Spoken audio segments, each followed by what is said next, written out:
بسم اللہ الرحمن الرحیم۔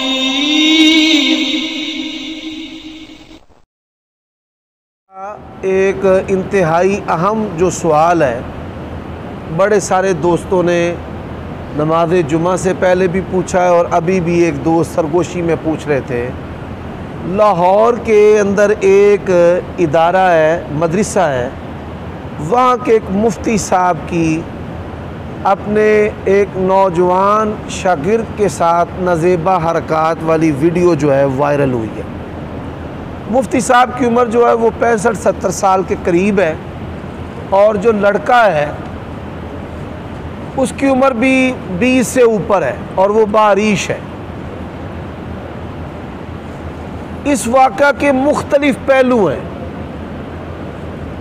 سب سے پہلی بات کہ جس سے برائی ہو، اگر وہ چھوٹا ہے، لڑکی یا لڑکا، تو برائی کرنے والے کا 100% قصور ہوتا ہے کہ اس نے اپنی بدن کی قوت سے اسے زد و کوب کیا اور قوت زور سے ظلم کرتے ہوئے اس کے ساتھ بدفعلی کی ہے۔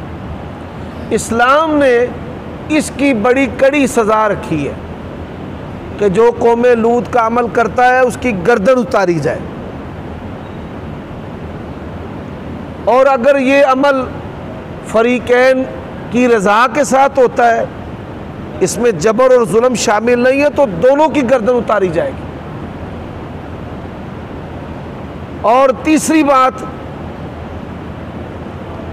کہ جب کوئی بڑا شخص وہ کسی بزرگ کے ساتھ یا اپنے ہم عمر بندے کے ساتھ یہ عمل کرتا ہے، جو بھاگنے پر، پکڑنے پر، ہاتھا پائی کرنے پر اختیار رکھتا ہے، قوت رکھتا ہے، تو 100% پھر برابر اس کا بھی قصور ہوتا ہے۔ اور یہ پری پلان واقعہ بنایا گیا ہے۔ آپ دیکھیں اللہ تعالیٰ نے قرآن مجید میں فرمایا ہے وَمَن نُعَمِّرْهُ نُنَكِّسْهُ فِي الْخَلْقِ۔ اللہ تبارک و تعالیٰ جسے عمر میں زیادہ کرتے ہیں، خلق میں اسے کمزور کر دیتے ہیں۔ جو بوڑھے لوگ ہیں ان کا جسمانی اور روحانی جو امیون سسٹم ہے وہ کمزور ہوتا ہے۔ جسم بھی اس پر اگر کوئی بیماری حملہ کرے تو ان کا جسم بھی کمزور ہے۔ اسی طرح اگر بزرگ بندے پر کوئی عورت یا کوئی مرد فتنہ والا جنسی حملہ کر دیتا ہے تو وہ کمزور ہے، وہ اس کا جلدی شکار ہو جاتا ہے۔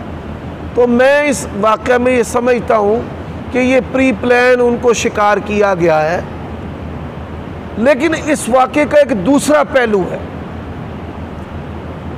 اس سال میں جتنے بھی واقعات ایسے ہوئے جو ذاتی نوعیت کے ہیں، میاں بیوی کے جھگڑے کے، بچوں کو مارنے کے، ان تمام واقعات میں سے یہ سب سے گندی اور بری شہرت والا اور وائرل ہونے والا واقعہ ہے۔ آپ دیکھیں اس کے ساتھ اسلام کا کتنا مذاق اڑایا گیا ہے، داڑھی کا کتنا مذاق اڑایا گیا ہے، مسجد اور مدرسے کا کتنا مذاق اڑایا گیا ہے۔ اور وہ کہنے والا بڑی آسانی سے کہہ رہا ہے کہ میرے ساتھ 3 سال سے یہ عمل ہو رہا ہے۔ بھائی 3 سال تو کدھر مر گیا تھا، کدھر رہ گیا تھا؟